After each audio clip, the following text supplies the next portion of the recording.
ideas and wisely, boycotting the Jewish nation is a great way to show your lack of support, and the only way to put a stop to their use of such underhanded methods as walls, checkpoints, and diplomacy to secure their borders.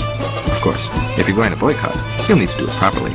Far too many have failed because they aren't enforced, they're declared illegal or inhumane, or because many Arab nations can't go into Fada without drinking Coca-Cola. But more often than not, they're simply not comprehensive enough. Past boycotts have only attacked companies. Sure, any company based in or doing business in Israel should be divested from, but there's more than that. The percentage of Israelis with PhDs is higher than in any other country, and these members of the Jewish intelligentsia produce more scientific publications per capita than any other nation, glutting the world with their scientific discoveries and inventions and propaganda. A truly effective boycott must attack these products as well. The following is a short list of do's and don'ts that will help ensure your day-to-day activities do not funnel money into the Israeli war machine. When buying a computer, be sure to buy one that does not have an Intel microchip or microprocessor, as these were invented in Israel. This includes all laptops made in the 20th century. Do not use a computer running the Windows NP, XP, or Vista operating systems developed by Microsoft Israel. Likewise, do not use the latest version of Microsoft Office. Once you've set up your Xeon-free computer, be sure to disable all firewalls and virus protection software, which the IDF invented to stop freedom-fighting hackers. Do not use cell phones. These were invented in Israel, and with every call you make, the Jewish nation gets wealthier. If you absolutely must use cell phones, do not use the camera phone function, as the camera chip is also an Israeli invention. Likewise, do not use voicemail. Do not use AIM, ICQ, or any other instant messenger system, as 4 young Israelis invented them in 1996.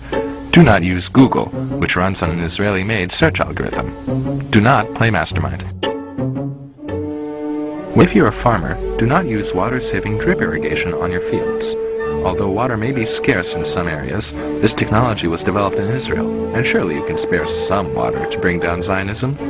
Do not drive or support hybrid or electric cars, as Israel has invested millions into green technology, and is even considering installing an electric car grid over the entire nation.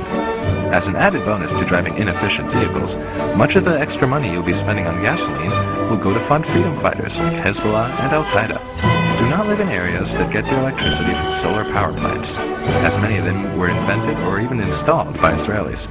If you live in the Mojave Desert area of Southern California, you may want to consider moving. If you live in Turkey, do not eat fish, as Israeli-made UV filters have been used to decontaminate fish farms and ensure your meals are bacteria-free.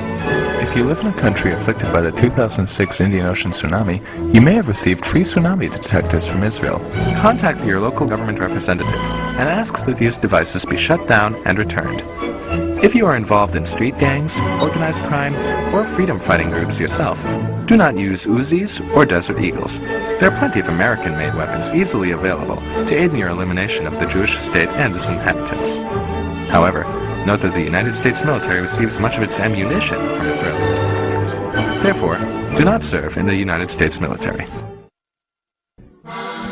Don't let politically correct liberals fool you. The stereotype of the greedy and talented Jewish doctor is tried and true. Here are some ways to ensure that Israeli medicine men don't profit from healing your sickness. When receiving medication while hospitalized, make sure the doctor writes the prescription by hand on paper, and that no computers are used to ensure proper administration of drugs. This system was designed by Israel, and the lives it saves are thus responsible for the suffering of hundreds of healthy Palestinians. Doctors, do not use Givun imaging swallowable camera pill to assist in getting gastrointestinal diseases diagnosed. Patients, do not swallow such a pill.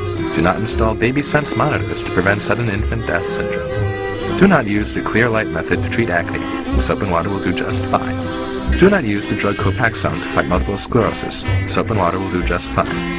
Women, please insist on using methods that require radiation for diagnosing breast cancer, as the fully computerized radiation-free alternative is an Israeli device. Doctors, do not inform your patients of the existence of this alternative.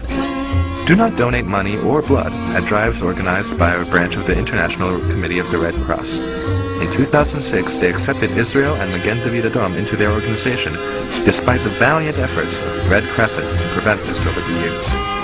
If you develop a heart problem, insist that your medical practitioner not install cardiac stents to keep your blood flowing, or use a new device that helps the heart pump blood, or any other treatments, as many have been developed by Israelis. In fact, it may be preferable to eat right, exercise, and avoid smoking to ensure your heart will stay healthy, and to ensure no Jews get a chance to profit from saving your life. If your children have heart conditions and you cannot afford surgery to save them, do not let Israeli charitable organizations like Shevet Achim or Save a Child's Heart provide them with free medical treatment. Though they will fly your child to Israel and have cardiologists operate on him or her there, and though they offer this service to all children, including those in Arab nations and Palestine, you must be stronger. This is how they install Zionist propaganda in your hearts and mind that depict Israelis as humanitarian and caring, which you know is not true. 2. Buy conflict diamonds. Israel was the first nation to adopt the Kimberley process to ensure diamonds do not come from conflict regions. By buying blood diamonds, you are making a political statement against the actions of the Israeli government, as well as a fashion statement of looking stylish. Lastly, if you are a survivor of Hurricane Katrina, floods in Romania, the Southeast Asian tsunami, the war in Kosovo, famine in Ethiopia, and the earthquakes in Turkey, India, and El Salvador, or if you live in Sri Lanka or the Palestinian territories, you may be alive due to humanitarian aid from the Israeli government paid for by taxes on Israeli citizens or from the actions of Israeli charities like Brotherly Covenant, Latet, or Israel. Please kill yourself.